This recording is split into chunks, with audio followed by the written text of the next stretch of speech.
charla de este ciclo de charlas que hemos ido abordando sobre, claro, a lo largo de todo este año. Ello empezó, si no me equivoco, en abril o marzo, no recuerdo. Son 7 charlas que hemos dado sobre estos temas de masculinidad y equidad de género, haciendo un repaso por todas las situaciones que hemos ido viviendo. Y vamos a cerrar con esta parte que habla yo no soy machista, nuestro machismo y sus prácticas micromachistas, ¿no? En general, haciendo este énfasis en que yo no soy machista es una frase muy común que utilizamos los hombres, señalando pues que no tenemos este tipo de prácticas, pero que a la vez sí hay una serie de prácticas micromachistas a las cuales estamos cotidianamente expuestos de ejercer, más que expuestos, la ejercemos y no nos damos cuenta. Y más allá de hablar quizás de estas prácticas, es también qué hacer con todo ello, hacia dónde llevamos todo este proceso de lo que hemos venido trabajando o reflexionando en este ciclo. Sí. Entonces, eh, vamos a entender justamente el machismo, y acá voy a tratar de arreglar esto para que se pueda leer bien, con esta metáfora que nos ha ayudado parte de, bueno, casi todo el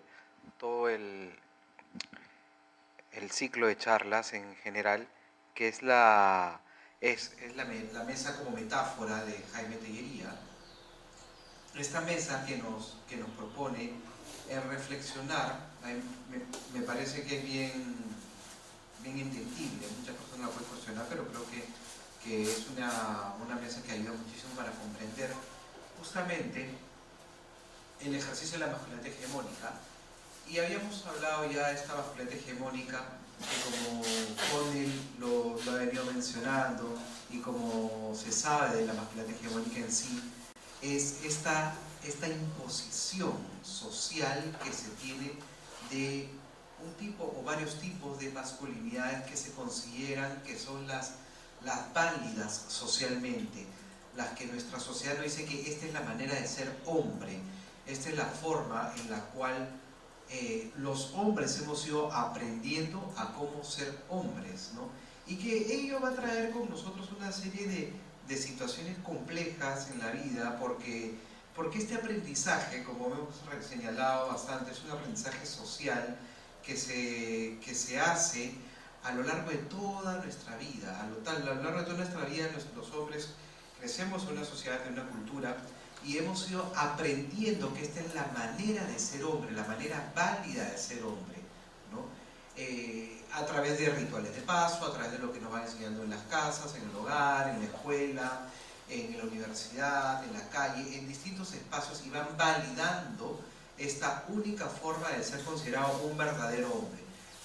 No ejercer esta masculinidad hegemónica va a hacer que cuestionen tu masculinidad, tu hombría, que cuestionen qué tan hombre puede ser. Entonces, la idea es que constantemente estamos tratando de demostrar que esta masculinidad hegemónica es parte de nosotros, ¿no? Y para que esta masculinidad hegemónica exista, hay 4 pilares que van a aguantar o soportar esta mesa, que es este tablón, que para que se vuelva mesa necesita 4 patas, si no sería una simple tabla, ¿no? Y ahí está señalado como la homofobia, la heteronormatividad, o lo que también llamó en un principio heterosexualidad compulsiva, la misoginia y el sexismo. Entendiendo por un lado la heteronormatividad o la heterosexualidad compulsiva como esta visión de que el mundo es totalmente heterosexual por naturaleza, que lo natural es que el hombre esté con la mujer, que lo masculino, que lo femenino, mal dicho, se complemente con lo masculino, o lo masculino sea, el ser hombre sea lo opuesto a ser mujer, que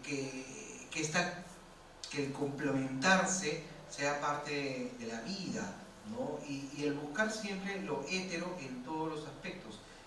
Tanto así que lo señalábamos como las situaciones en las cuales pueden haber parejas homosexuales, por ejemplo parejas de hombres homosexuales, y que sin embargo esta idea tan metida que tenemos de heteronormatividad nos invita a pensar incluso, ok, y en esta pareja de hombres homosexuales, ¿quién es el hombre y quién es la mujer?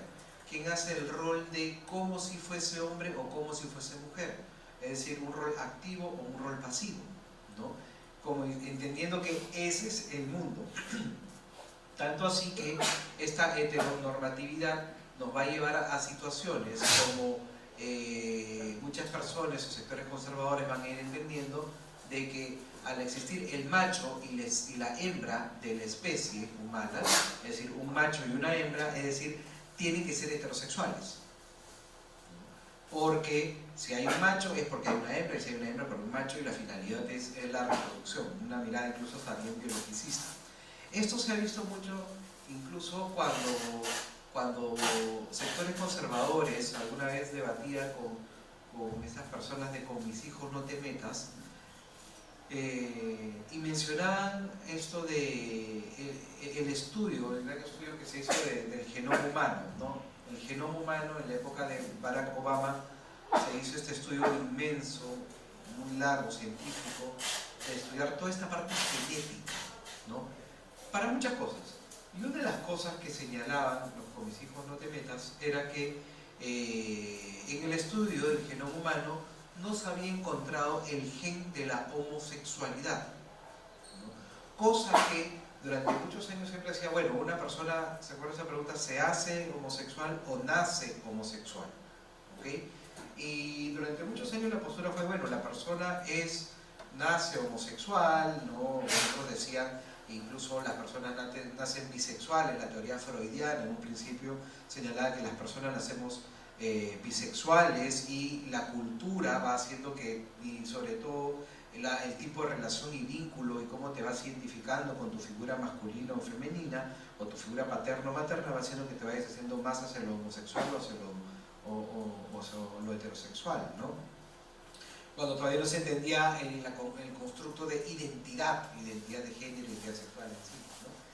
Pero en sí, este estudio del genoma humano, por ejemplo, señalaba que, y hacía mucho énfasis en que no se ha descubierto, no existe, no hay el gen de la homosexualidad, por ende la homosexualidad es un tema cultural, ¿no? La persona se vuelve homosexual, la persona no nace homosexual, y lo repetían como disco rayado, pero lo que no habían tampoco, o no les convenía hacer énfasis, era que en este mismo estudio no señalaban el descubrimiento, entre comillas, del genoma de la heterosexualidad.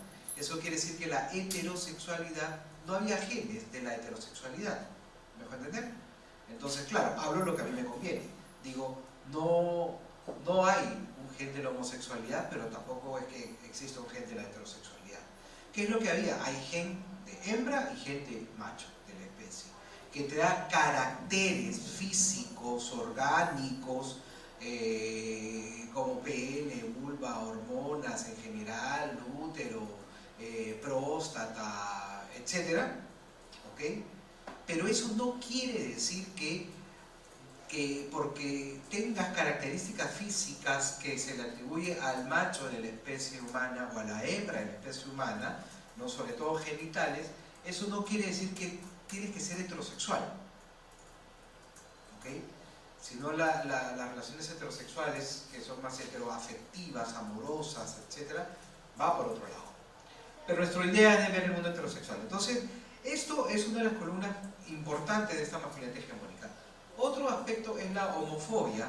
La homofobia vista como la idea de que no es fobia como miedo a la homosexualidad en sí, no tanto Miguel Ramos como Michael Kimmel señalaban ellos, ¿no? No es el miedo a la homosexualidad, es más bien el miedo, Miguel Ramos lo señalaba, ¿no? El miedo, el pavor que uno puede sentir de que yo no sea, o yo sienta que no alcanzo los estándares de ser considerado un verdadero hombre. y que hay algo en mí que la gente pueda pensar que yo soy poco hombre, o que mi masculinidad pueda cuestionarse, o mi heterosexualidad pueda cuestionarse. Entonces, como tengo miedo a ello, como hay un pavor a esa situación, lo que hago es proyectar este miedo hacia otra persona, buscando a alguien que quizás se vea más frágil, más afeminado, más delicado, etc., diciendo, mira, esa persona es homosexual, ¿no? Y burlándome, riendo, etc., con la finalidad de desplazar esta mirada hacia los demás. O sea, todos miren a esa persona, él es el homosexual, entre comillas, no yo. Y con esta homofobia lo que estoy haciendo es reafirmar aparentemente una heterosexualidad, ¿no? Y esto es realmente interesante porque obviamente nos habla mucho de bajo qué circunstancias se va dando esta situación homofóbica. De hecho, Daniel del Castillo, sociólogo ya fallecido de la Universidad Católica, en este texto muy bonito, delicioso en sí, que se llama Los fantasmas de la masculinidad, nos habla pues de que en toda aula de clase, en todo salón de clase donde hay hombres, donde hay varones, está la necesidad de fabricar, o sea, de inventar a lo que él señalaba, y lo cito textualmente, al Lorna del salón y al maricón del salón, ¿no? Y eso obviamente ¿qué invitaba? Invitaba justamente a esta idea de homofobia, ¿no?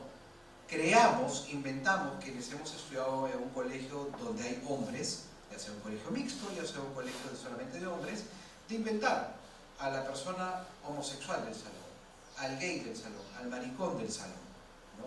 Con la idea de ¿qué? De decir, él es el débil, él es el homosexual, no yo, ¿no? Obviamente, mientras más lo mariconeabas, entre comillas, más hombre, en ese sentido, más hombre heterosexual, ibas tú reafirmándote, o era la creencia de así hacerlo, ¿no? Y también desde este lado del lornear, ¿no? El lornear que hoy en día se habla como el bullying en sí. Bullear al otro es la manera de yo demostrar que soy poderoso, que soy más fuerte, ¿no? Y teniendo en cuenta que la habilidad y la fortaleza son dos ejes fundamentales de esta masculinidad hegemónica, ¿no?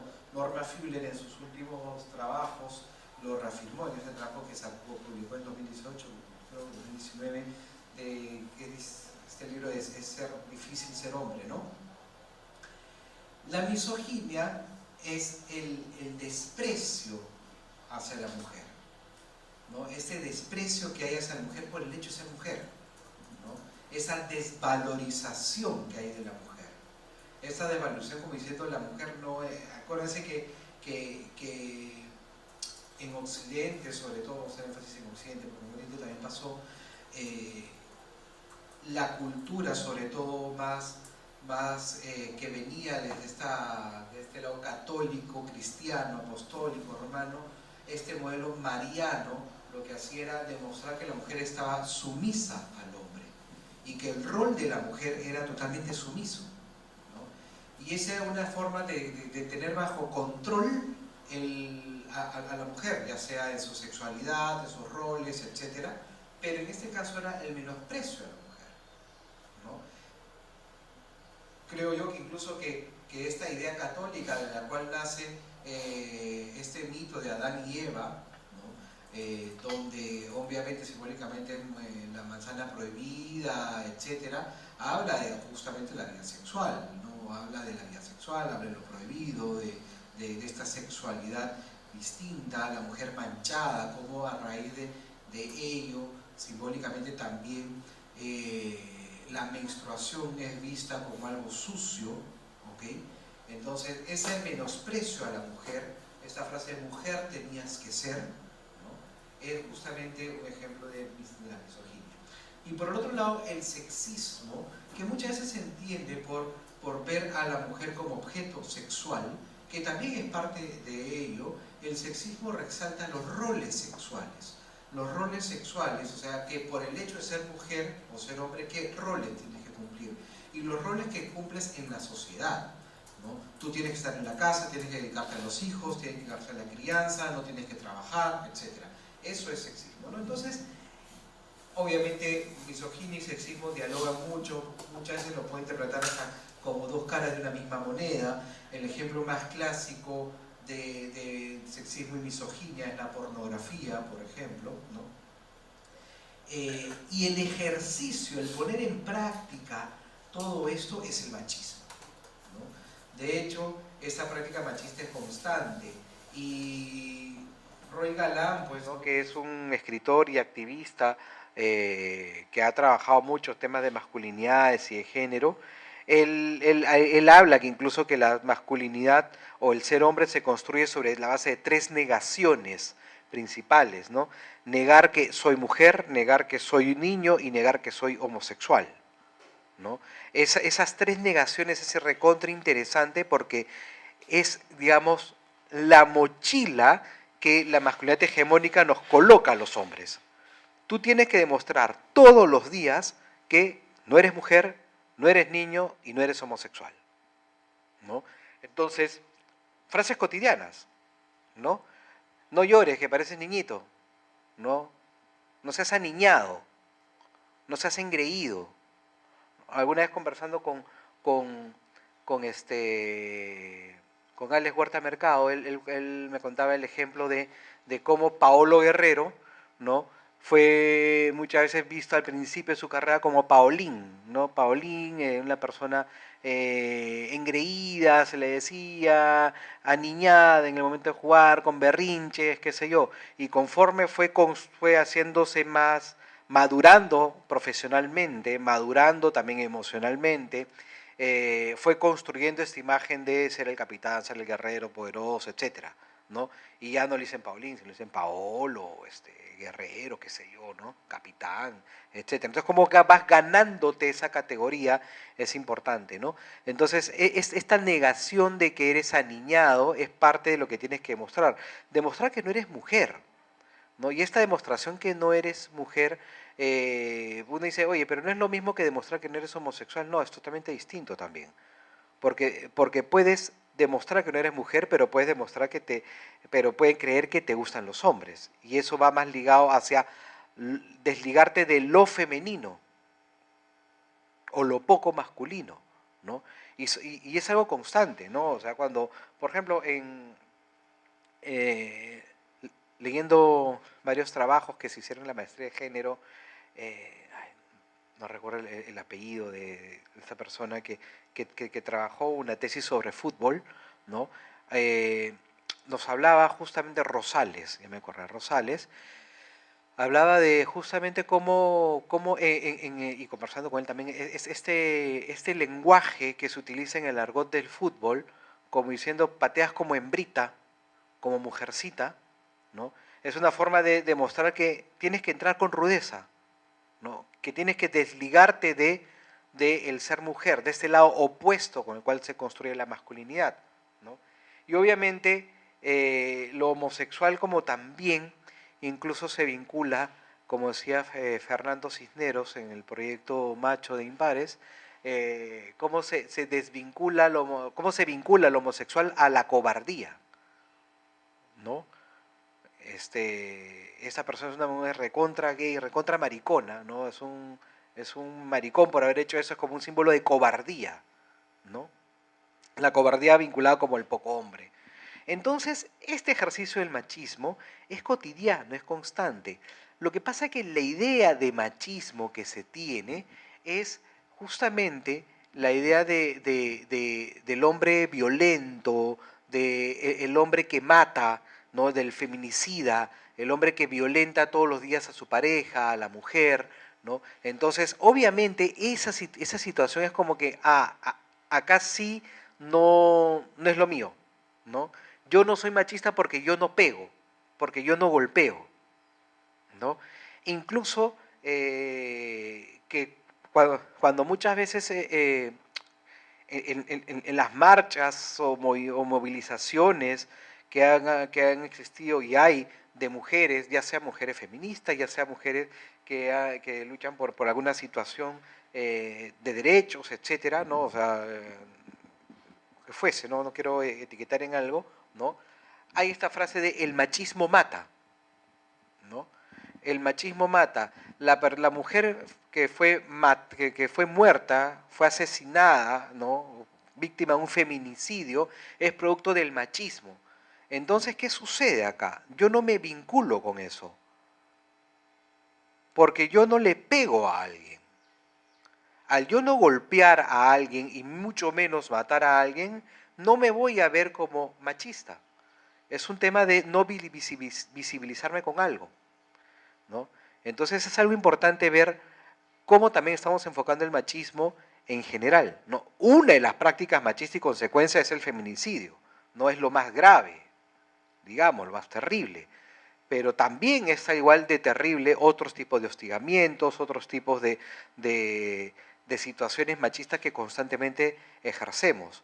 Pero si es que comenzamos a etiquetarlo solamente con ejercicios de violencia, tanto física, pero por ejemplo, la violencia verbal no la vemos como machista, u otras prácticas que han existido y que ahora con las tecnologías se van viendo mucho más como el ghosting, por ejemplo, esto que me desaparezco de algo al no establecer un, no sé, para no establecer un vínculo afectivo, amoroso, qué sé yo, pero de manera virtual me desaparezco, ¿no? De ghost, de fantasma sale, ¿no? Es algo nuevo por la tecnología, pero esto existe desde hace muchos años, desde siempre ha existido. ¿No? No me quiero involucrar con alguien, la seduzco, quien fuese, tengo relaciones sexuales y después me desaparezco. Ha existido. Lo que pasa es que ahora con la tecnología van cobrando nuevos nombres también, ¿no? Entonces, sobre el machismo, tener en cuenta de que no nacemos con ideas machistas o con características de masculinidad hegemónica. Todo esto es aprendido. Todo esto lo hemos aprendido.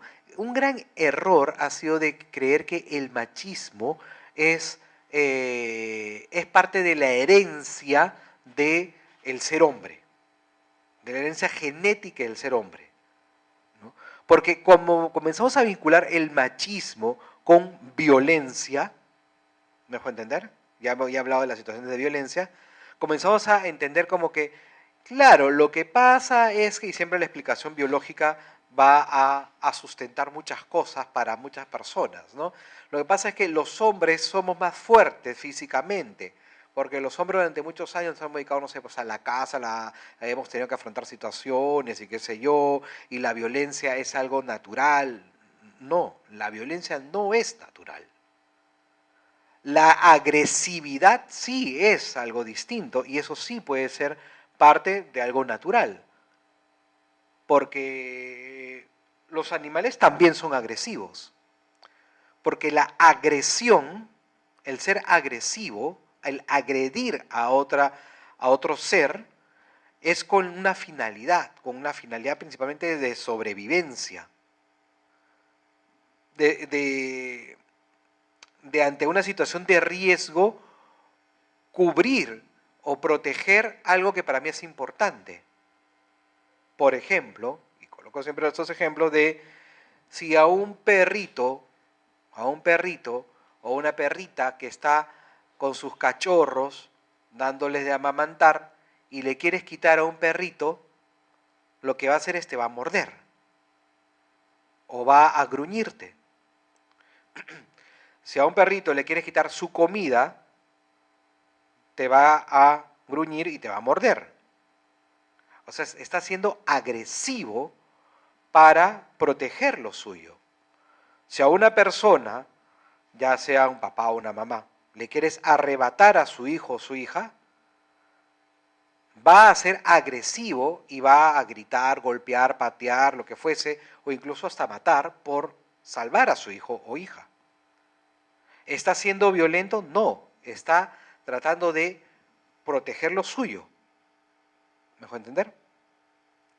Sin embargo, la violencia es una situación de ejercicio de poder, de demostrar que yo me impongo a ti, porque yo soy más fuerte que tú, y al ser más fuerte que tú, puedo oprimirte, violentarte, pegarte o amenazarte. ¿Me dejo entender? Entonces, yo puedo ser violento cuando de repente estoy en la mesa de mi casa y hay bulla, qué sé yo, y agarro y pongo esto duele, un golpe, ¿no? Y este golpe, como diciendo cállense, o silencio, o ya, no estoy siendo agresivo, estoy siendo violento. Estoy tratando de imponerme, como diciendo yo soy el que manda, cállense ustedes. Miguel Ramos habla, siempre me explicaba con un ejemplo bien interesante. Un niño de 2 años, un año, ¿no? Que camina, está parado, ¿no?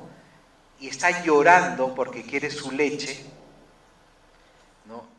Y la persona a quien le tiene que dar su leche está en el celular y no le hace caso, este niño empieza a llorar y a llorar más, y lo que hace es va y le da un patadón a esta persona adulta por diciendo quiero mi leche, tengo hambre, no sé, y lo patea, y esta persona que está con el celular lo que hace es, ¿qué cosa? A mí no se me pega, y le da un golpe en la cabeza o un cachetadón. ¿Okay? Ahí hay dos situaciones, una de agresión y otra de violencia. Este niño está siendo agresivo en la manera como quiere comunicar una necesidad que es, quiero comer, ¿no? O sea, el niño no quiere someter al otro. Pero sin embargo, la persona adulta que le golpea al niño sí quiere someterlo. ¿Ok? Entonces, esa es una situación en la cual constantemente vienen como que, bueno, es que el hombre es violento por naturaleza. No, no somos violentos por naturaleza, ¿no? Y la idea de este machismo va a generar situaciones en las cuales va a traer este conjunto de creencias, costumbres, actitudes que sostienen que el hombre es superior, es la figura más importante, es el dueño del poder y representante del ser humano. Vamos a decir, como su palabra es la ley, como señalaba Ramos, ¿no? Ya a la mujer se le ve como inferior al hombre y que debe conformarse pues con ser madre, cuidar a los hijos, cuidar al esposo, y se justifica así obviamente que gane menos dinero, que sea marginada de cargos públicos, obviamente que sus opiniones no importen tanto, ¿no? Porque hay esta relación de poder. El machismo lo que va a generar esta relación de poder. Entonces, obviamente, si es que yo estoy en un entorno, en una dinámica familiar, donde, sí, pues entiendo ya, pues mi esposa está aportando poquito a la casa porque sí, pues su rol principal es cuidar a los hijos, pues no, poquito lo que suma ya, pues no puede ganar más, ¿no? Es algo machista, es algo machista y esto es algo cotidiano y lo vamos a ir viendo ahora, ¿no? Porque esto tiene que ver con machismo invisible, ¿no? Un machismo invisible, como me lo menciona Marina Castañeda, o también micromachismos también, ¿no? Que son algunos de estos estereotipos de género que han sido superados por muchos hombres. Acuérdense, los estereotipos que tienen que ver con la parte cognitiva, con las creencias, ¿no? Los estereotipos son hechos sobre la base de creencias, ¿ok? Los prejuicios son hechos sobre la base de ¿qué? De lo afectivo, de lo que a mí me hace sentir. Y la discriminación es hecho sobre la base de ¿qué? Sobre la base es la actitud, la discriminación. Entonces es un triángulo, estereotipo, ¿no? Prejuicio y discriminación. Bueno, entonces, algunos estereotipos de género han sido superados por muchos hombres, sin embargo, eso no significa que hayan dejado de ser machistas. Muchos hombres hemos ido superando estas creencias, ¿no? Tanto significativas, ¿no? De que sí, pues la mujer también trabaja, la mujer también gana dinero, la mujer también tiene derecho al placer sexual, etcétera. Pero sin embargo, hemos dejado de ser machistas, no porque estemos cuestionando o cambiando un poco esta masculinidad hegemónica, es que hemos dejado de ser machistas, porque tenemos un montón de situaciones machistas cotidianas que día a día vivimos y no lo vemos. Por eso Marina Castañeda señala que aporta este concepto del machismo invisible, el cual considera una forma de machismo menos estereotipada, más oculta en sí, ¿no? Como por ejemplo la descalificación a la mujer, formas sutiles de control, no escuchar las necesidades de ella, culpabilizarlas, ¿no? Son en general lo más cotidiano en sí, ¿no? Y esta descalificación de la mujer puede venir desde varios aspectos, ¿no? Como diciendo, no sé, ¿de qué manera podemos descalificar a la mujer con ejemplos cotidianos? ¿No? Eh, no sé, se me, se, se me viene un poquito más quizás a la mente esta forma también de la culpa y el tema sutil de control, ¿no? Como esta palabra que se ha puesto muy de moda de esta mujer tóxica en las relaciones de pareja, ¿no? Esta mujer tóxica como diciendo, lo que pasa es que ella es densa, es intensa, ¿no? Es muy romántica y por eso quiere ser de esta manera y siempre quiere ver qué uno hace y está atenta a las cosas. Entonces descalificamos a la mujer por su forma de ser, descalificamos a la mujer por sus actitudes, descalificamos a la mujer por lo que está, por sus opiniones incluso. Las formas sutiles de control que me parece hoy en día que hay muchísimo, en estas situaciones, por ejemplo, desde la universidad, ¿no? Si es que nos damos cuenta, eh, hay varios aspectos, ¿no? Como yo agarro y mando el mensaje del WhatsApp como diciendo, te he escrito y no me has respondido, ¿no? ¿Dónde estás? ¿Con quién estás saliendo? Mándame tu ubicación en vivo, ¿no? O, como muchas veces pasa, no sé si se han dado cuenta a ciertas horas, por ejemplo, cuando hay mujeres que salen de la universidad, ¿no? Y la pasada vi algo interesante, ¿no? Eh, un grupo de chicas salía y afuera había alguien que era pareja, un hombre que era pareja de, o es pareja de una de estas chicas, y que evidentemente no era de la comunidad y por eso, de la comunidad PUC y por eso esperaba afuera, ¿no? Y el comentario era, oye, qué lindo tu enamorado, todos los días siempre viene a recogerte a esta hora, ¿no? Entonces eso hizo pensar, bueno, son unas cosas que uno escucha y es como que, ay, sí, qué lindo y todo lo demás, ¿no? Pero eso hace pensar en varias cosas que muchas veces hemos encontrado cotidianamente, ¿no? Claro, yo como terapeuta puedo escuchar muchas historias muy similares y, y también como más analista cultural de estos temas de género también, ¿no? Uno, vengo todos los días a recoger a mi pareja, ¿no? Y eso suena a algo bonito, algo interesante, algo que estoy viendo, a ver, cotidianamente veo que sale siempre a las 6 de la tarde, sale siempre con, con estas amigas, ¿no? Y eso es una forma sutil de control, porque después puedo estar preguntando, ¿y hoy día por qué te demoraste? ¿Por qué hoy día saliste con esta persona que tanto te reías? Ese amiguito con el cual siempre sales no me gusta.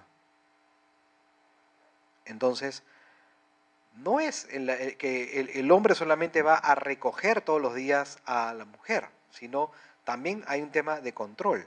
Y este tema de control que incluso lleva a una descalificación de el no, que el sentir que la mujer no puede hacer algo. Como diciendo, te tengo que llevar, te tengo que acompañar a tu casa, donde fuese. Es una forma también de este machismo invisible que nos habla eh, Marina Castañeda, ¿no? No escuchar las necesidades de ella, ¿no? Es obviamente esa situación de invisibilizarla, esto de no escuchar sus demandas, no escuchar lo que ella dice, lo que ella se queja, lo que ella habla, ¿no?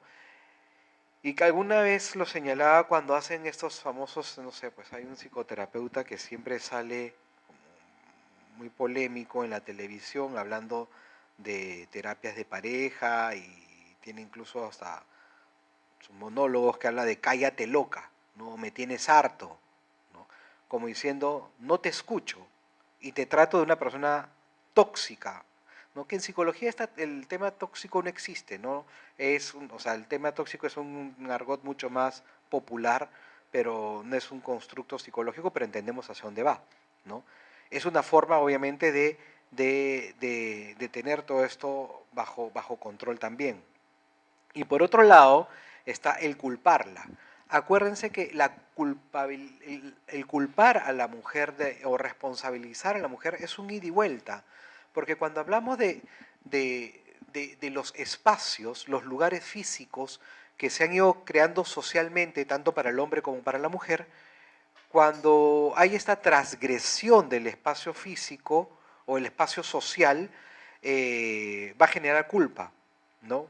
Cuando la vez pasada hablábamos como ejemplo que esto que suena muchas veces bien cliché, pero es muy usual, de los hombres son más de la calle, las mujeres son más de la casa, ¿no? Y cuando ponemos el ejemplo y hablamos de el por qué a las mujeres cuando están todavía bajo la, digamos, bajo la tutela de los padres, ¿no? Viviendo en la casa de los papás y la mamá, por qué a las mujeres muchas veces no le dan permiso a salir a la calle hasta muy tarde, le dicen hasta las 12, hasta las 2, qué sé yo, pero sin embargo al hermano, a los hombres sí pueden salir hasta más tarde. Llegamos a la conclusión que es porque la calle es peligrosa, salir a un lugar es peligroso y que la mujer, el hombre sabe cuidarse y la mujer no necesariamente, ¿no? Y si le pasa algo a esta mujer que se quedó en la fiesta transgrediendo lo socialmente permitido, ¿no? Es porque ella se expuso. Ella se expuso a que algo le pueda pasar. Ella se expuso incluso en el tema de los atributos, de cómo físicamente se vistió, ¿no? Ella se expuso por haberse puesto este short, ese escote, ellas se expusieron porque estuvieron en un bar tomando solas hasta tarde, entonces eso genera culpa muchas veces en las mujeres, esa culpa de yo hice algo que socialmente no está bien o no se le permite a las mujeres, ¿no?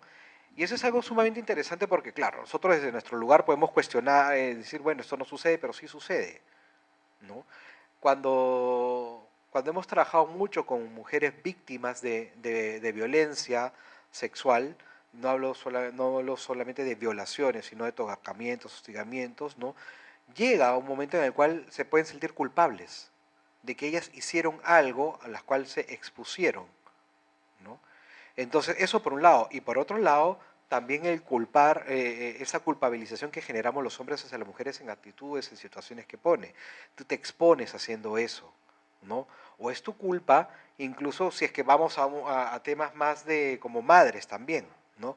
Cuando pasa algo, sucede algo, no sé, vemos en las noticias que se me viene a la mente estas trágicas noticias como dos niñitos murieron quemados, calcinados en su casita, en su choza, por la vela, qué sé yo, ¿no? Que la mamá los dejó encerrados, ¿no?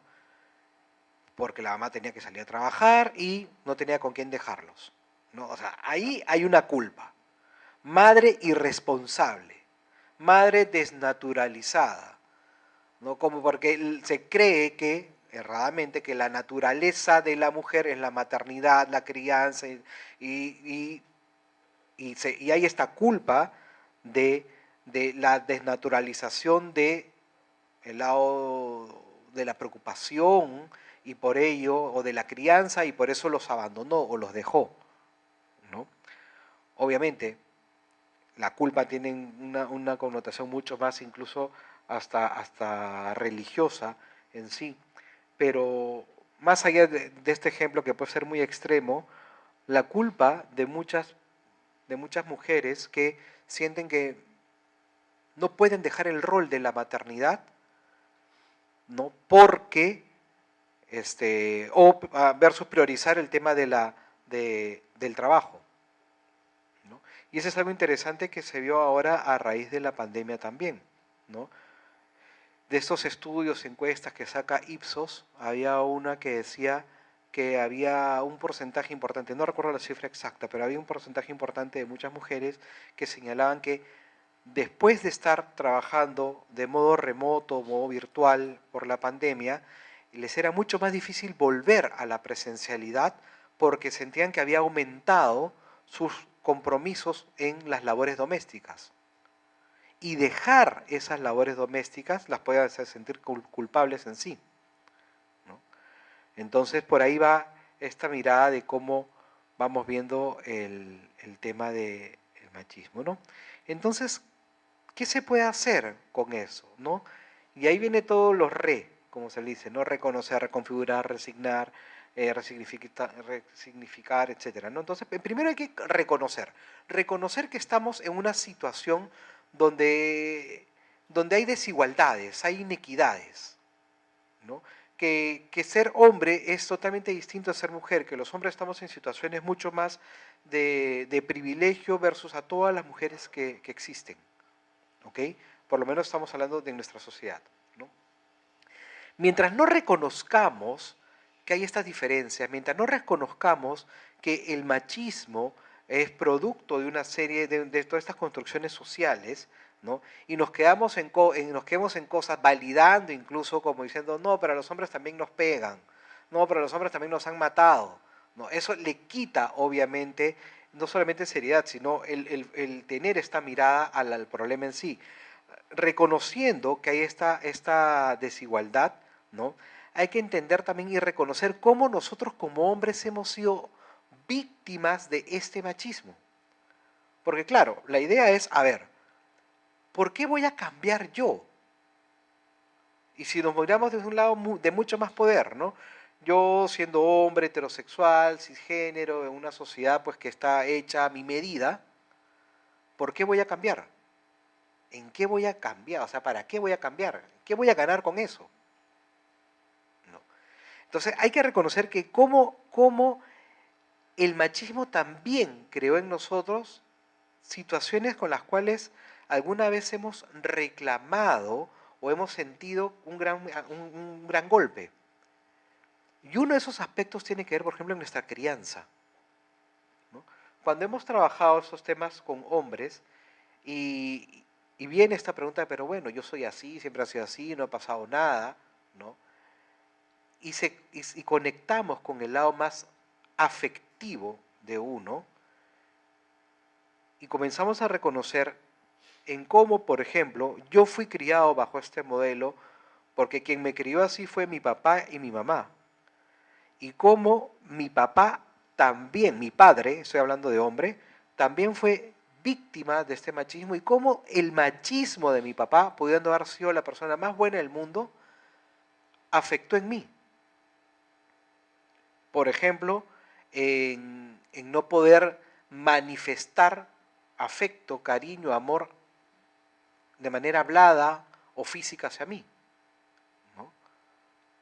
Porque obviamente su machismo podía hacerle creer que si es que manifestaba ternura hacia su hijo o hacia sus hijos y le decía, hijito te amo y qué sé yo, lo podía volver un hombre más débil a su hijo, ¿no?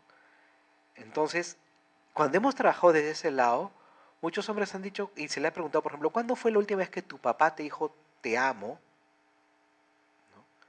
Y eso ha sido trabajos recientes, y sobre todo con adolescentes, con jóvenes, un trabajo que no hace mucho hicimos con Eduardo Cárcamo, con adolescentes, antes de la pandemia fue, ¿no? Para ser más sinceros, y se le preguntó, ¿cuándo fue la última vez que tu papá te dijo te amo? En un grupo grande, salones de clase, promociones de cuarto, quinto y media, muchos no decían, no recordaban cuándo. ¿Cuándo recordaban que su papá le dio por última vez un abrazo? No, abrazo sí, fue la vez pasada, un partido de fútbol, le abrazó, no, pero un abrazo afectuoso. Y no hay, o sea, no hay un recuerdo muy vivo, y si lo hay, son muy pocas las personas.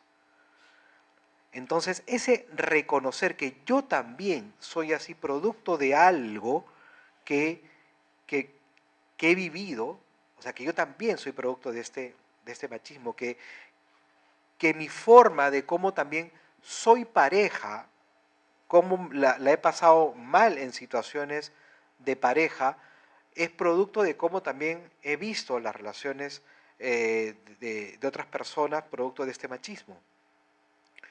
Cómo incluso reconocer que el machismo ha calado en mí a nivel sexual,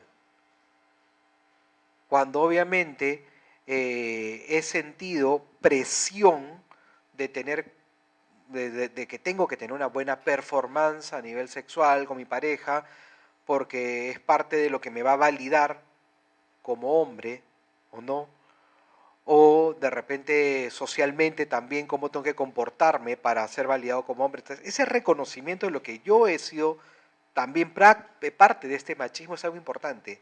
Y como les dije al principio, si seguimos viendo el machismo como el hombre que le pega o mata a la mujer, no va a calar en nosotros. Es tan igual, a mí se viene a la mente ahorita este ejemplo, cuando se trataba de trabajar, por ejemplo, con conductas de riesgo en la prevención del consumo de tabaco. Cuando vienen estas cajetillas de cigarro que ahora ven que dicen te puede dar infarto cerebral, cáncer al pulmón, qué sé yo, ¿no? A un adolescente, a un joven, ¿no? Un universitario, tú le das la cajetilla de cigarros que dice fumar te da cáncer al pulmón, no le hacen cosquillas, no hay un vincularse con esto, porque saben que no le va o sea, si es que da cáncer, me dará cáncer, qué sé yo, tengo 20 años, me dará los 40, 50 años. Y eso si es que fumo todos los días, ¿no? O sale pues una imagen de un señor pues que es un adulto mayor muriéndose, no me identifico con esta situación, ¿ok? Lo mismo, si es que hablamos solamente del machismo como el hombre que pega, no me identifico con eso y digo, eso no es, si eso es machismo, yo no soy machista, ¿no? Pero, por ejemplo, hay campañas interesantes que salieron en otros países de Latinoamérica, si no me equivoco fue en Brasil, que tuvo una pegada muy interesante, ¿no? Uno que decía algo así como que en la cajetilla de cigarros salía una boca de labios pintados que era una boca de una mujer, ¿no? Y los dientes eran dientes hechos con cenizas, ¿no? Como cenizas, las cenizas del tabaco cuando se va consumiendo, y decía simplemente como fumar no es sexy, ¿no? O fumar da mal aliento que no le gusta a los hombres. Entonces era algo que sí generaba un impacto más inmediato, ¿no? O datas como por ejemplo hombres que empezaron a fumar desde los 18 años comienzan a tener problemas de erección a partir de los 30. Entonces es algo que ya me impacta, es algo que ya está más cercano a mí, ¿no? Entonces, si es que comenzamos a reconocer que mi forma de ser machista, viene de algo cotidiano, del usual, o qué sé yo, esta presión que yo puedo sentir desde mis padres, qué sé yo, es producto de lo que se espera de mí por ser hombre. Eso es producto del machismo, ¿no? ¿Qué va a implicar eso? Va a implicar comenzar a reconfigurar, a cambiar esta idea de hombre, darle un significado distinto a mi masculinidad, a mi forma de ser hombre. Primero reconfiguro, cambio creencias, cambio ideas, ¿no? Para darle un nuevo significado, un nuevo valor, algo que es el significado va a dar algo que significa para mí también ser hombre. Y ser hombre va a significar, ya, yo no voy con esta situación o esta masculinidad hegemónica o estoy tratando de luchar con ello. Y sobre todo reconciliar. Yo creo que lo importante acá es la reconciliación. ¿No? La vez pasada conversaba con Natalie Guiñiz de la Facultad de Artes y ella mencionaba la importancia también de la reconciliación. Este conciliar, darme cuenta de que yo alguna vez tuve algún ejercicio machista o una conducta machista, un comportamiento machista o de hostigador, acosador o un comentario fuera de sitio en algún contexto con alguna persona, ¿no? Y me voy dando cuenta de ello y la idea es que yo reconocer eso, ¿no? Y para que pueda interiorizarlo, reconfigurarlo, necesito reconciliar, pedir perdón, ¿no? Este perdón que va a ser, oye, ¿te acuerdas? O sea, hace tiempo dije tal comentario, o hace la pasada hice tal comentario, diciendo, o sea, no sé si estaba fuera de mí, no me he dado cuenta, estoy recapacitando en ello, me acabo de percatar de que es un comentario fuera de sitio, etcétera, ¿no? Que quizás la otra persona ni siquiera la ha visto, ni siquiera lo recordaba, o de repente sí, porque fue algo, puede haber sido hasta una expareja, una amiga, examiga, lo que fuese, ¿no? Y esa capacidad de reconciliar, de hablar, de pedir perdón, sí es algo importantísimo. Porque de nada va a servir el tema que yo me quede en la reflexión solamente, sí, pues sí, a partir de ahora voy a empezar a ser otro tipo de hombre, ¿no? Lo pasado, no, pues ya pasó, ya para qué voy a tocar otros temas, ¿no? Algo que ya se cerró, no sabemos si se ha cerrado. ¿No? Esa famosa frase, la herida puede seguir abierta, porque no sabemos qué más está pasando, ¿no? Y esto nos va a permitir empezar ¿a qué? A deconstruirnos, a deconstruir este tipo de hombre que uno quiere ser, ¿no? Y este empezar a deconstruir, vamos a empezar a reconstruir y así seguir deconstruyéndonos, porque esto es algo que no termina. No existe el hombre deconstruido. Es porque estamos en un proceso constante, de ir deconstruyendo varias cosas, ¿no? Porque van a ir apareciendo cada vez más situaciones que nos van a conectar con esta masculinidad hegemónica. Acuérdense, la masculinidad hegemónica es la parte ideológica en sí, pero la práctica de esta masculinidad hegemónica es el machismo, ¿ok? Y va a aparecer según vayamos avanzando en distintos momentos de nuestras vidas, ¿no? Cuando uno es papá, ¿no? Cuando yo fui padre, aparecieron en mí nuevos temores y nuevos miedos propios de repente de mi relación con mi papá, o de mis miedos de crianza, o de no ser lo suficiente un buen padre, lo que fuese. O sea, apareció un miedo distinto al que antes de repente no lo había vivido, ¿no? Y conforme veo pues a mi hijo y a mi hija que van creciendo ya casi adolescentes, van apareciendo nuevos temores que de repente puedo sentir, oye, pero esto es un pensamiento machista, ¿no? Porque tengo una hija y tengo un hijo, ¿no? Entonces ahí aparecen nuevos miedos, nuevos temores, que nos hace pensar qué tan machistas podemos ser nuestros pensamientos, nuestras ideas, nuestra crianza, etcétera, y que tratamos de lidiar con ello.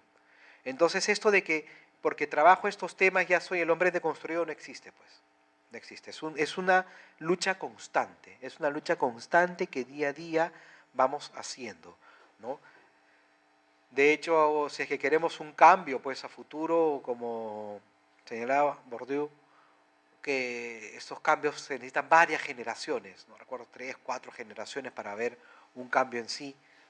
Entonces, ¿en qué momento estamos? Somos una generación que estamos empezando a cuestionar mucho más los temas desde las masculinidades, ¿no?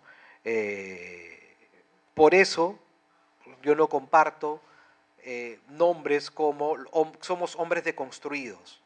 No, no lo somos, pues. Estamos en búsqueda de una desconstrucción, estamos trabajando constantemente en nuestra desconstrucción, eso es otra cosa, ¿no? O decir nuevas masculinidades, tampoco es algo que convence mucho, pues, ¿no? O sea, porque nuevas masculinidades, ¿por qué? Porque ahora sí somos hombres más afectivos, más, que, o sea, antes no lo sabía, de repente no era lo hegemónico, pero no es nuevo, pues, que es algo distinto, por poner solamente un ejemplo, ¿no? Eh, entonces, más o menos hasta acá, sí, hasta acá quería ir avanzando con ello y lo quería dejar por aquí para ver y dar el pase a preguntas, dudas, porque la vez pasada se armó reflexiones y debates interesantes en este tema de, de lo que nos convoca, que son las masculinidades en sí, ¿no? Entonces, nuevamente, cuando hablamos del qué hacer, simplemente es cómo pasamos a la acción, cómo pasamos a la acción de todo aquello que hemos ido reflexionando, de todo aquello que, porque no solamente es mirar y juzgar, sino también qué hago yo para comenzar a generar un cambio en mí, en la sociedad, etcétera, ¿no?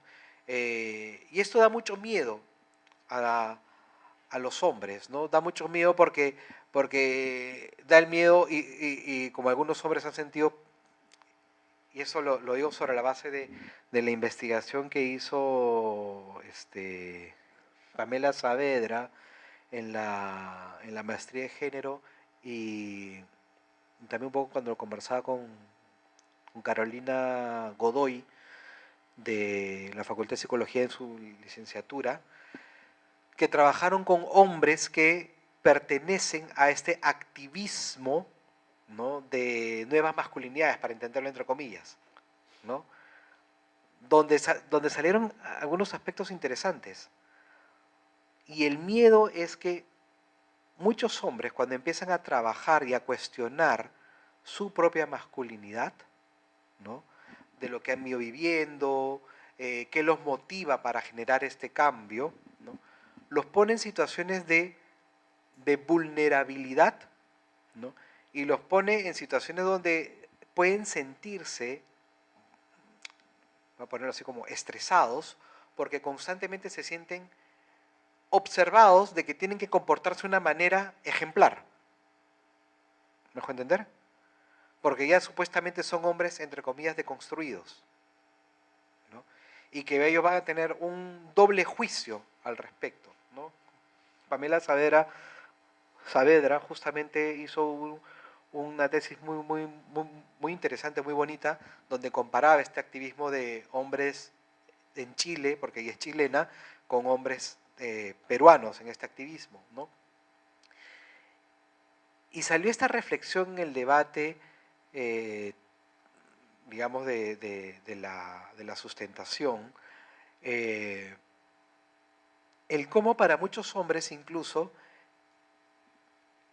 este tema de ser un hombre nuevo, un nuevo hombre, una nueva masculinidad y qué sé yo, podía muchos se vinculaban con mujeres feministas o profeministas o que están en el activismo, qué sé yo, y eso era mucho más estresante también, y que también incluso generaba esta idea de ser un nuevo, entre comillas, hombre que pueda atraer a mujeres, ¿no? Y eso es algo que se ha visto muchísimo, ya no es propio de los estudios, pero sí lo hemos visto en otros espacios bastante, ¿no? Que hombres que, entre comillas, supuestamente, hemos ido o estamos en un proceso de deconstrucción, ¿no?, puede ser visto como un hombre interesante, ¿no? Y esto, lamentablemente, hay muchos hombres que los pueden utilizar como herramienta de seducción, ¿no? Me muestro como un hombre nuevo, un hombre alternativo, un hombre sensible, un hombre que cuestiona el machismo, que cuestiona la misoginia, etcétera, como una manera de seducir, como un arma de seducción. Y obviamente se utiliza para generar y va a traer más situaciones violentas en sí, ¿no? Pero bueno, lo quería dejar acá, no sé si es que tienen preguntas, dudas, algo que se les venga a la mente.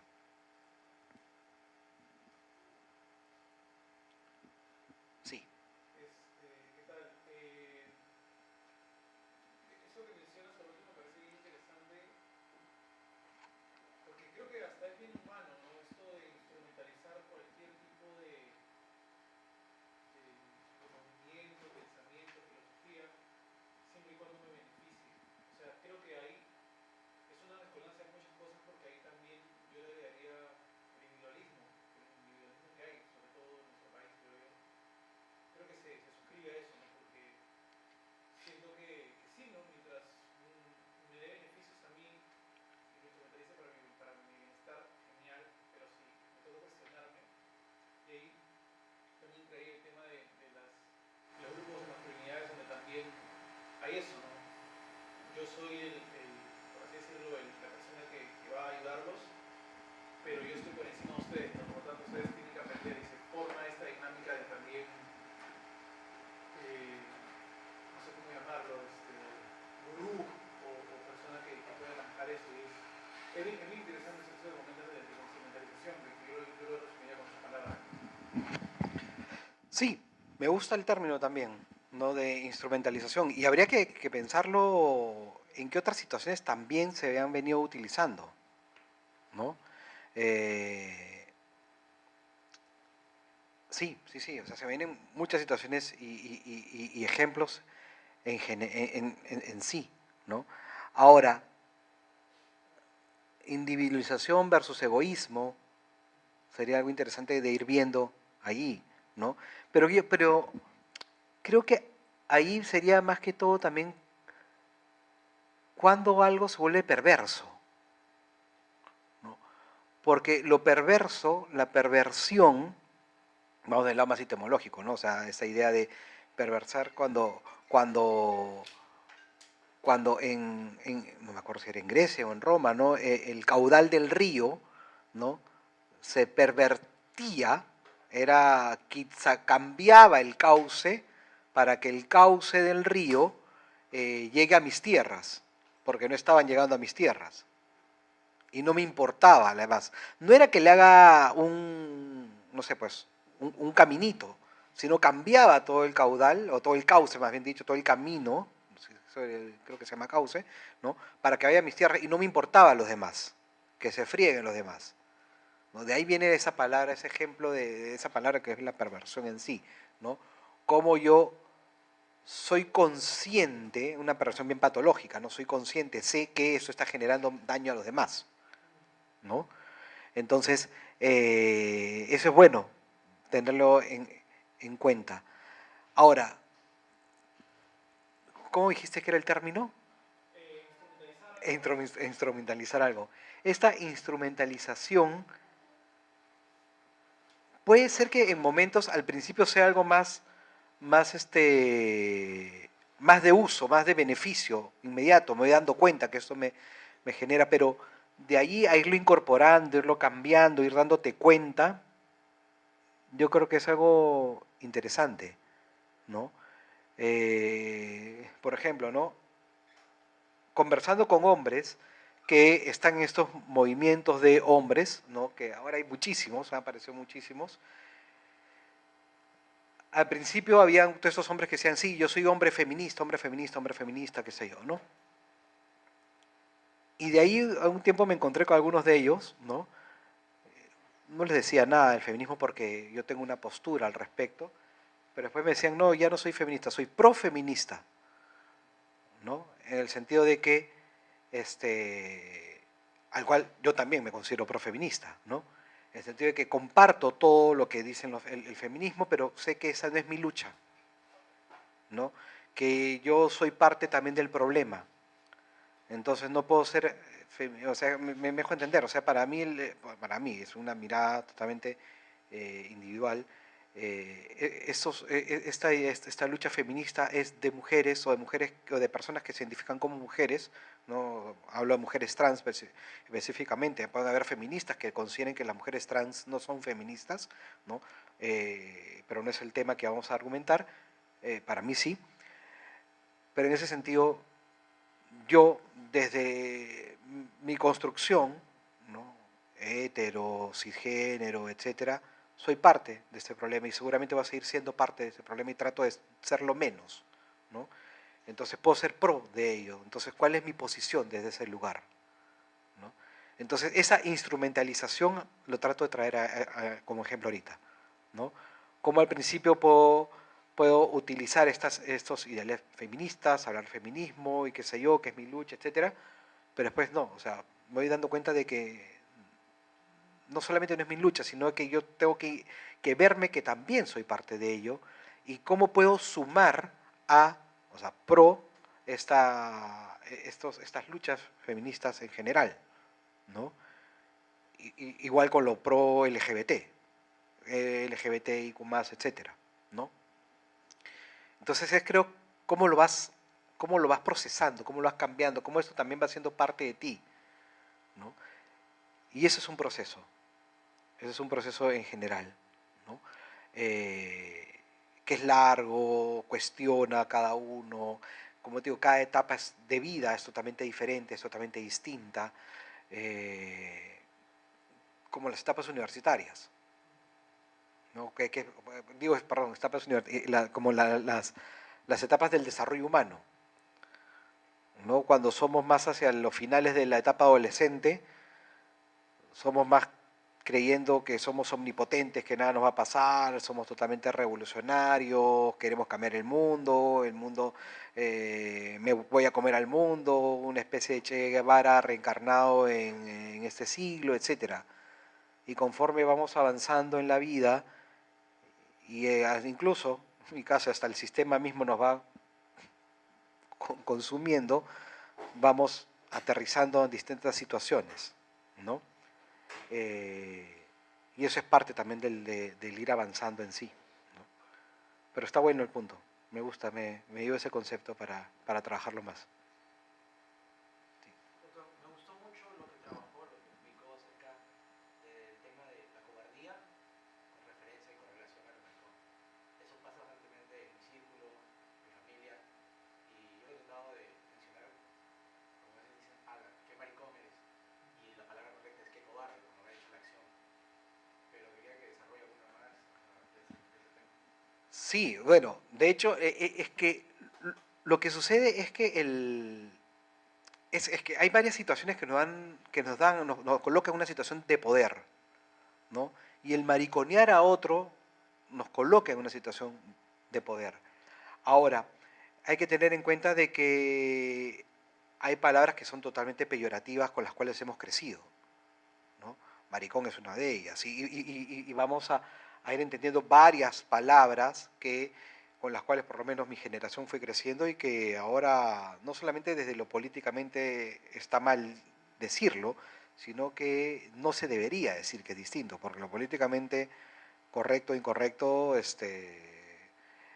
una cosa es de la boca para afuera, ¿no? Porque de la boca para afuera es, sí, yo sé en qué momento digo las cosas o no las digo, ¿no? Pero yo sé que se puede decir y con qué gente, ¿no? Y cuando mezclamos esto, ¿no? Lo incorrecto con lo políticamente correcto con lo incorrecto y lo avalamos y qué sé yo, se vuelve esta especie de, de invisibilidad de lo que cotidianamente pasa, como situaciones violentas, ¿no? Se me viene a la mente los de hablando huevadas, ¿no? Como ellos juegan justamente transgreden lo políticamente correcto. Y esa risa del burlarse de los demás, porque una cosa es que yo me burle de mí mismo, y otra cosa es burlar a los demás y ser sexista, misógino y qué sé yo, y parecer entretenido y divertido y reírnos, es porque hay algo que está generando en mí que todavía no lo supero. Más que no lo supero sería, todavía está en mí, ¿no? Y por ejemplo, eh, los chistes machistas, los chistes sexistas, todavía se siguen dando, ¿no?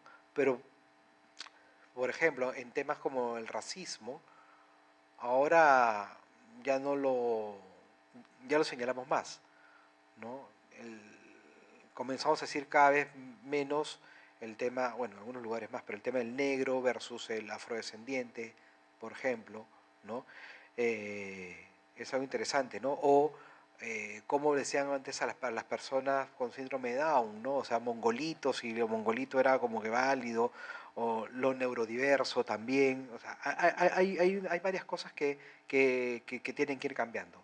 Pero ahora, puntualmente, en el tema de cómo se ve lo, la cobardía, como la homosexualidad en sí, es que es un tema bien complejo, bien complejo porque el tema de la homosexualidad en sí sigue siendo algo perturbador para muchas personas, para muchísimas personas, ¿no? Eh, el no aceptar la diversidad sexual en general eh, es parte de la lucha de varias personas. Si nos damos cuenta, con mis hijos no te metas qué es los que estás señalando, ¿no? Y Laje y toda esa gente, ¿no? O sea, ¿por qué cuestionan los temas de género? Porque consideran que género es similar a homosexualidad. Y hablo de homosexualidad como el gran globo que para ellos engloba lo LGBT, ¿no? Entonces, y es lo que cotidianamente lo veo, ¿no? Yo trabajo mucho como psicólogo y educador en temas de sexualidad, con colegios, ¿no? Y con colegios que van desde, ahorita justo estamos haciendo un CAP, que es un proyecto de investigación en Ayacucho y en Nieva, o sea, vamos a decir dentro en colegios nacionales, digamos, de provincia, de lugares afectados por distintos temas de discriminaciones y violencias, como también lo trabajo mucho con los colegios más poderosos y más pudientes de acá en Lima, ¿no? Y el miedo a hablar de homosexualidad es inmensa, ¿no? Hay ese temor muy grande de decir la palabra gay, ¿ok? Hay el miedo de saber si es que mi hijo es homosexual o no, o mi hija es lesbiana o no, ¿no? Entonces es muy cotidiano que veamos, no sé, cuando vamos a colegios, etcétera, que digan, sí, pues estas chicas están con el lesbianismo, ¿no? O con la homosexualidad ahí y le echan la culpa a internet, etcétera, ¿no? Entonces, ese miedo a lo homosexual o a lo no heterosexual tiene muchísimas causales. Pero es, como lo mencioné en esta parte de acá, ¿no? Esta patita de la homofobia, ¿no? Que en verdad vendría a ser pues LGBTIQ más fobia, ¿no? Eh, yo lo que he podido percibir y me aventuro a decir es que es el miedo de los mismos padres que han vivido esto. Porque la gran mayoría de los padres de familia hoy en día son casi más o menos contemporáneos a mí, ¿no? Y alguna vez nos pusimos a pensar con un grupo de amigos, claro, cómo esta homofobia, hemos crecido con la homofobia. Y más allá de la homofobia que crecimos desde la televisión de los años 90 y qué sé yo, y ver la homosexual como burla, ¿no? O sea, los travestis, que se burlaban, los programas cómicos, qué sé yo, ¿no? Etcétera. Hay algo que también es interesante. Hacia inicios de los años 90, ¿no? O sea, en el año 92, ¿92 fue? Sí, creo que sí. La OMS recién retira de sus libros de patologías, ¿no? Patologías en general, de enfermedades, sus libros de clasificaciones de enfermedades, la homosexualidad. La OMS tiene un libro inmenso donde están todos los problemas vinculados, entre comillas, a la salud, ¿no? Cuando tú vas al médico por no sé, una diarrea, ¿no? El médico te tiene que diagnosticar sobre la base de en qué código está este síntoma de diarrea y qué sé yo, y lo coloca como un código, ¿no? Y sobre la base de eso te da un tratamiento. De allí, de ese libro, sacó en el año, no me acuerdo si era 91 o 92, perdón por pero inicio de los 90, la homosexualidad como patología.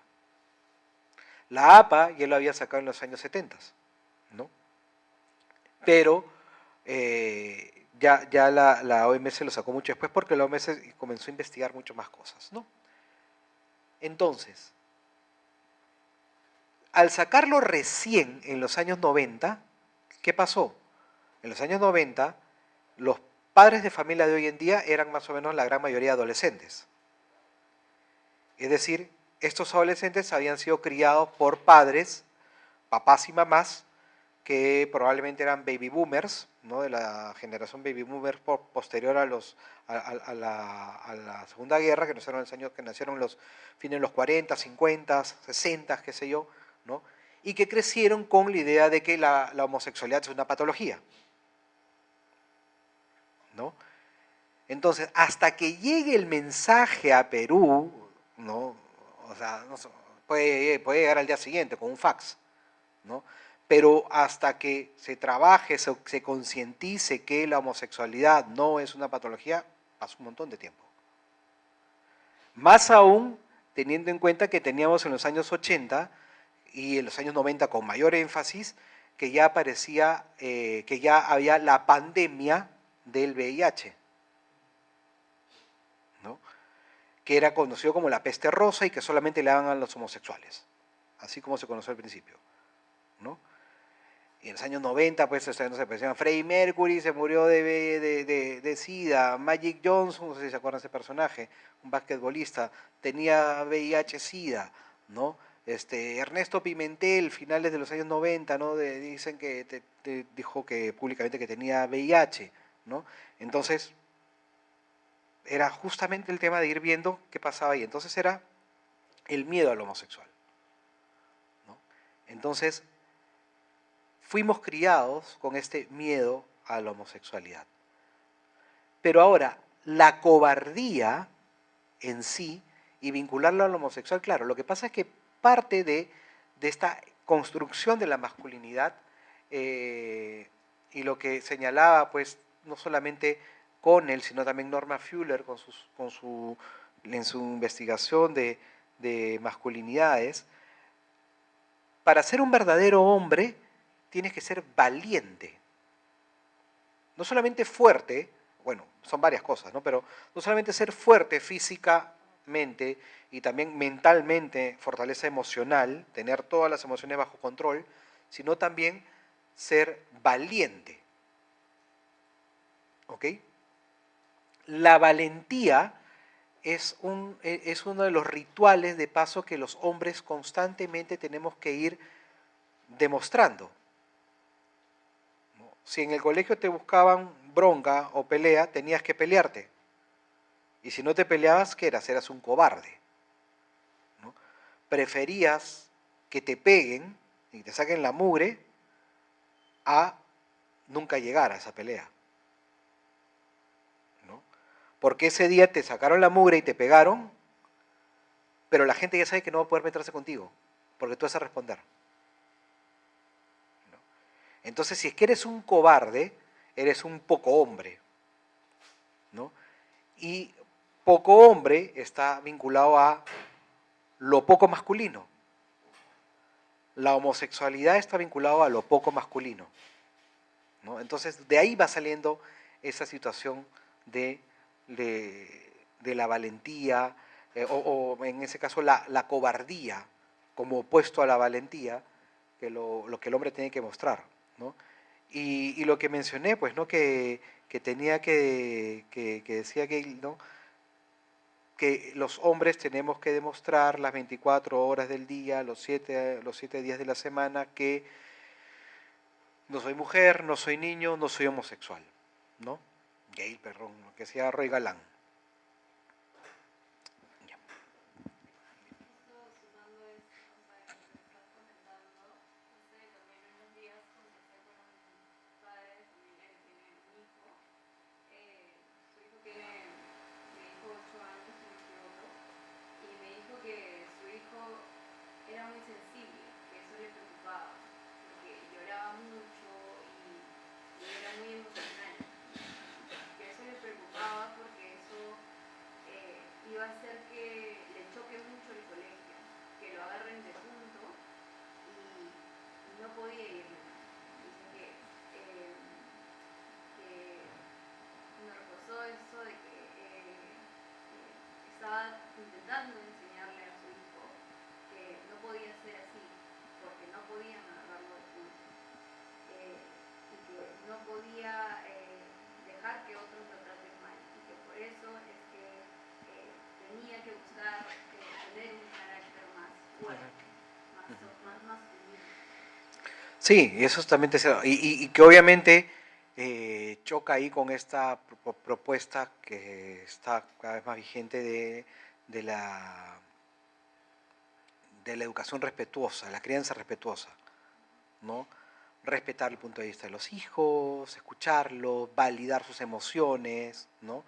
Que es justamente lo que la masculinidad hegemónica no permite, ¿no? Porque obviamente el temor está a ser hijos frágiles, ¿no? Y si a esto le anexamos a lo que tú has dicho, que estoy totalmente de acuerdo con ese temor, que a la generación actual se le dice generación de cristal. ¿No se ha escuchado eso? ¿Por qué se le dice generación de cristal? Porque todo le afecta, de todo se quiebran, ¿no? Entonces como que estamos validando, no, ni siquiera validando, cuestionando la fragilidad emocional de las personas, ¿no?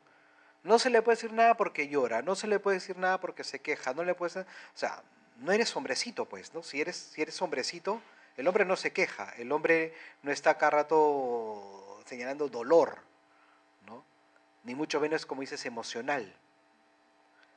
Entonces, si es que tenemos un discurso que cuestiona, como etiquetando a una generación como de cristal, delicada, que nada se le puede decir, ¿no? Entonces, obviamente, hay sobre la base de esto esta lucha de no querer que obviamente, que mis hijos sean de esa forma, de esa manera. Tenía otra pregunta.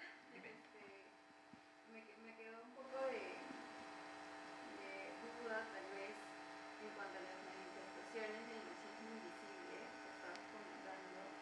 Me pregunto, o sea, dentro de las manifestaciones que estaban colocadas en el PPT, no está mencionado, pero quizás también sea, y justo eso quería consultarte, si también el silencio viene a ser una manifestación de machismo invisible, por así decirlo. Sí, Porque en el no escucharlas, claro.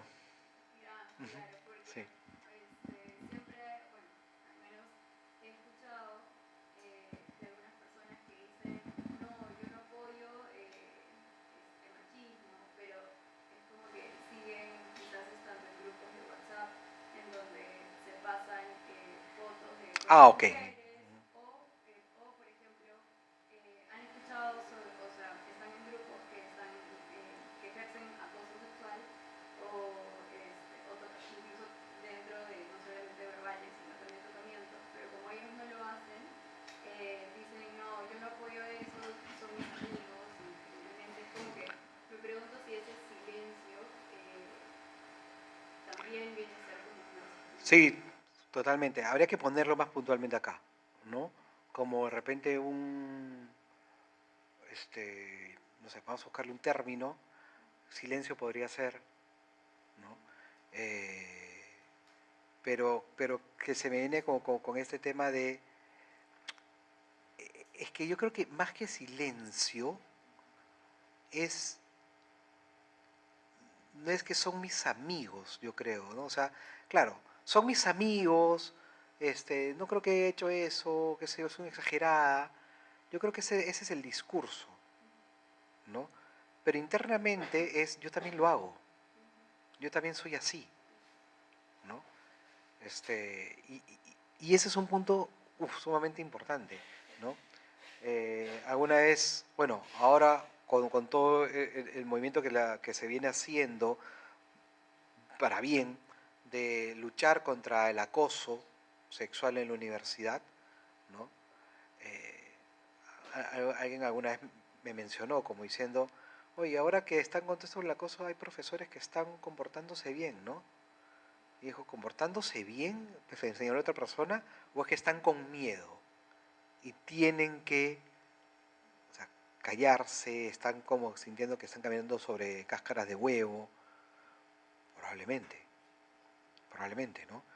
Y ahí estamos todos, porque como digo, todos en algún momento hemos sido hostigadores, acosadores, de manera consciente o no consciente, ¿no? Y es por eso trabajar en este tema de la reconciliación en sí, ¿no? Porque si no sería quedarnos en el lado de víctima. Sí, yo pobrecito, soy víctima del machismo también, ¿no? Mi masculinidad hegemónica me hizo daño, mi papá, y no me quedo en nada. Perdón. Sí, bueno, yo un poquito tarde, por medio del trabajo. Yo estudio, bueno, estudio bastante lo que es género, tanto feminidades, masculinidades. Y yo abordé un tema, bueno, yo soy literato de profesión, entonces yo trabajo como objeto de estudios las representaciones en la ficción.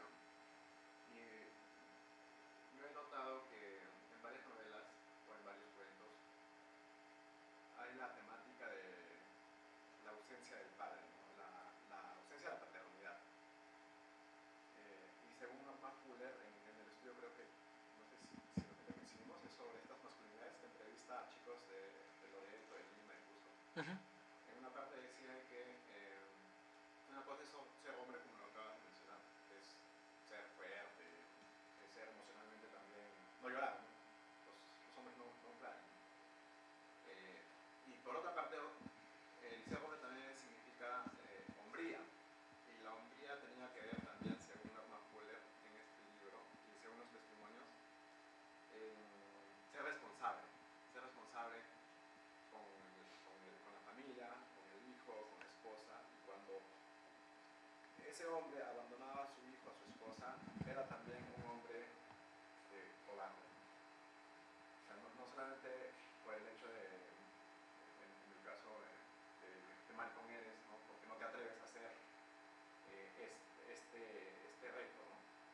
Que no te atreves a pelear, que no te atreves a nadar, etcétera, etcétera. En este caso era, no tienes hombría porque has abandonado a tu familia. Y yo veo que es una constante en los países latinoamericanos la falta de paternidad. Pero veo que no se lo ve como violencia. O sea, como que se ha naturalizado un poco, ¿no? El hombre, sí, pues, ¿no? Acostumbra a hacer eso. Cuando para mí es la peor de las violencias que puede tener un niño, ¿no? O una esposa, ¿no? Que sea abandonada. Entonces, por ahí, ¿cómo combatir eso desde el punto de vista de las masculinidades, entre comillas, nuevas? No, entonces me ponía a cuestionar eso. No sé si podrías darnos algunos alcances. Sí, de hecho es interesante lo que mencionas, ¿no? Porque eh, sí, he trabajado también el tema de paternidades, ¿no? Y coincido contigo totalmente que la ausencia es, es, ya es violencia, ¿no? De hecho, un poco de cherry de repente, ¿no? En mi tesis de maestría, ¿no? Analizo el texto dramatúrgico de la obra de Padre Nuestro de Mariana del Taus, ¿no? Basada en teatro testimonial, ¿no? En testimonio de 4 personajes, ¿no? Y ahí hay la ausencia, esta ausencia paterna, ¿no? Eh, o hago énfasis en cómo el padre construye o ayuda a construir, y obviamente este ese proceso de resignificación de cada personaje, pero esta ausencia paterna que se vio físicamente, por ejemplo, en el personaje de Diego, ¿no? Les invito a esta obra, está publicada, etcétera, ¿no? En sí, nos habla ya, él mismo reconoce como es un hecho violento, ¿sí? O sea, ¿qué más violento puede ser para un niño que el papá no esté presente?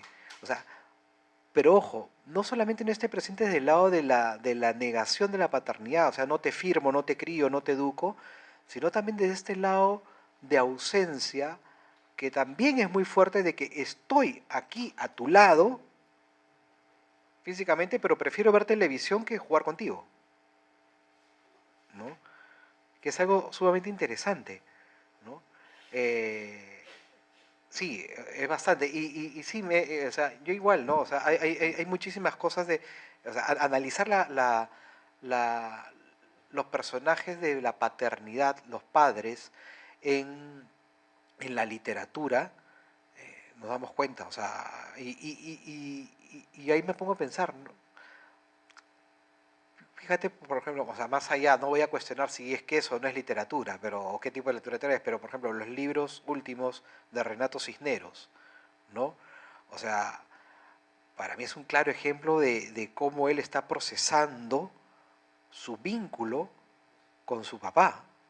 Y de ahí escribe el otro libro dedicado a su hija, creo que Julieta se llama, para, para, para resignificar, ¿no? Y recrear lo que significa ser padre, ¿no? Y me hace pensar también en esos padres, papás que están, por ejemplo, en las novelas como la Jaime Bailey, No se olvidas a nadie, ¿no? Como este personaje cuestiona constantemente al papá, ¿no? En sí. Pensaba incluso en Los Inocentes de Reynoso, ¿no?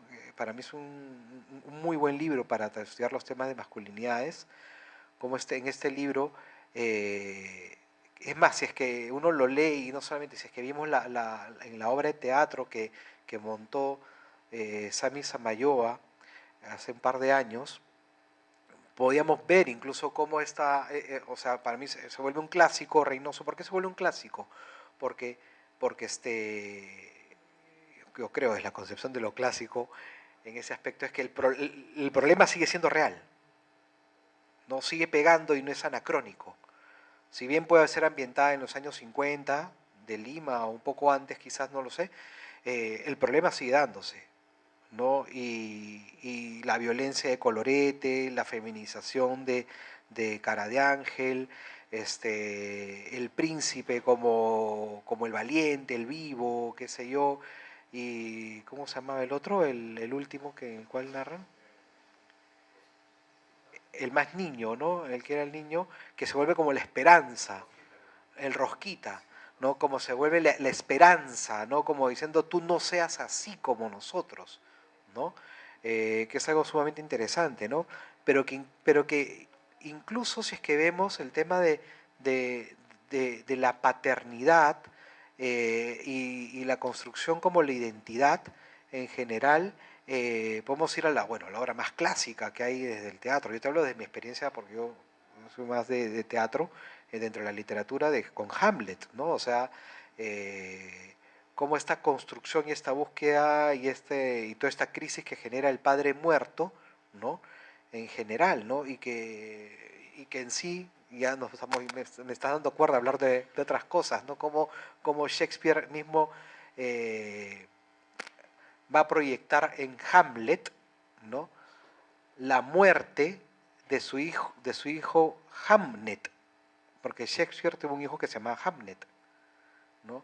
El cual se murió en la etapa casi niñez, pubertad, creo que no sé por qué murió, ¿no? Pero sobre la base de eso, el proceso, ¿no? De Shakespeare, incluso hasta por culpa por haberlo supuestamente abandonado, hace esta obra Hamlet, ¿no? Pero ese es otro tema, ¿no? Pero sí, pues, o sea, las representaciones, no creo que De Lauretti sabe mucho sobre las representaciones en las literaturas, en el cine, o sea, cómo lo cultural se representa en el cine, en el teatro, en la literatura, es algo muy real, ¿no? Y así sea ficción, sí sigue siendo algo constante en que sanar, ¿no? Estamos hablando de literatura en Perú, porque hay literatura latinoamericana y también obras interesantes también para ver el tema del padre, ¿no? Pero bueno. Tenemos que ir cerrando, no sé si tienen preguntas, dudas al respecto. Sí. Hay algo que me parece interesante, es un poco también el machismo como, no sé si llamarlo movimiento o forma de pensamiento, ha buscado sobrevivir en el tiempo, ¿no? Por ejemplo, yo tengo alumnos que son chiquitos, ¿no? O sea, 12, 13 años, se habla mucho ahora del hombre sigma, ya no del alfa. Y el sigma está relacionado a otro tipo de masculinidad, por así decirlo, ¿no? Que está relacionado con estos millonarios que el dueño de Tesla, no recuerdo cómo se llama, el dueño de Facebook y así, ¿no? Entonces, es loco como yo siento que busca sobrevivir de alguna manera este tipo de no sé, estereotipos, de arquetipos de macho, ¿no? De hombre, pero este ahora es el que es capaz intelectualmente y es igual que sobre todo, pero ahora intelectualmente, ya no lleva tanto de fuerza. Y me parece curioso porque a mí hasta me parece preocupante, ¿no? Cómo esto puede estar pero tan metido en la sociedad que busca formas de sobrevivir dentro de la sociedad. Sí, sí, o sea, cambiar el machismo y construirlo, romperlo, es un proceso inmenso, largo, y van a aparecer siempre situaciones de resistencia. Ojo, y yo había escuchado esto, lo de Sigma, que me parece recontra interesante, que incluso yo lo pensaba un poco como esta forma de de buscar de dónde me agarro para no hundirme, ¿no? Como validando, obviamente, claro, ¿qué es lo qué es lo que sucede? O sea, Miguel Ramos una vez me mencionaba, ¿no? En estas formas de ser hombre, ¿no? Podemos ir flexibilizándonos a varias cosas, queriendo cambiar a varias cosas, pero el ser el hombre proveedor económico es como que un bastión muy duro. Es como que lo que más les cuesta a los hombres ceder, el dejar de ser el proveedor principal, ¿no? Y yo lo relacioné un poquito como esta situación, no solamente el proveedor principal, sino el ser exitoso, que es otra de las características que Norma Fuller mencionaba en este libro que coincidimos, ¿no? El ser exitoso, ¿no? Entonces, no solamente ser proveedor, sino ser exitoso valida otra forma más idealizada de ser hombre, ¿no? Que ahora igual, cuando trabajo con adolescentes, me cuestiono mucho cuando le dicen incluso vocacionalmente qué quiere ser, youtuber, ¿no? Porque va en la mezcla justamente de el dinero, ¿no? Y del éxito, ¿no? Porque este éxito como una manera de reconocimiento, porque no me va a servir de nada ser exitoso, pero si soy caleta, si es que nadie me ve, si es que soy perfil bajo, ¿no? Yo creo que ahora con la manera como se pone, no, como las redes sociales hace que existamos, que nos veamos, que estemos ahí exponiéndonos, esto va a generar más éxito en sí, ¿no? Muchísima gente que a través de lo que hace y lo que comparte día a día en su vida, va teniendo más seguidores y más seguidores y más seguidores. Y si te das cuenta, no comparte nada. No comparte absolutamente nada, ¿no?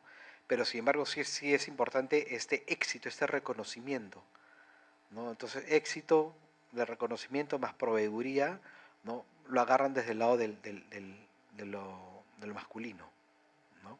Como para pensarlo. Ok. Bueno, muchas gracias a todos y todas por la asistencia. Hoy con esto cerramos este ciclo de 7 sesiones y nada, espero que hasta otra oportunidad. Gracias.